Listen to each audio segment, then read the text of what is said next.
Hi guys, welcome back with me again in this channel. On today's tutorial, I'm going to show you how to change TikTok account to personal or business. So in here, I've already opened the TikTok apps and I currently on the personal account.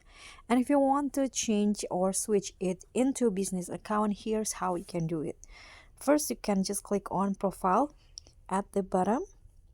So this is my profile and you can just click on the three lines icon at the top right corner, then tap on settings and privacy, and in here click on the account options, and here there will be this option switch to business account. So because my current account is personal, you can just click on this to switch it into business.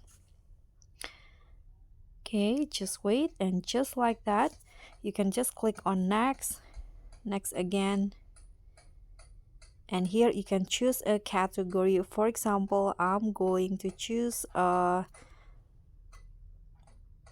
example just beauty, for example. Now click on next. Here you can add your email address, click on add, or you can also skip that part.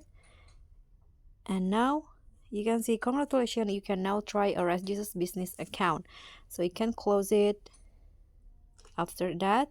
And if you want to switch it back into personal, you can do the same steps. So click on the three lines icon, settings and privacy, and here click on account, and there will be this option switch to personal account. Now click on switch anyway, and just like that it will be changed into personal account again. So that's all from me. Thank you so much for watching. Don't forget to like, comment and subscribe. Also click on the thanks. Bye.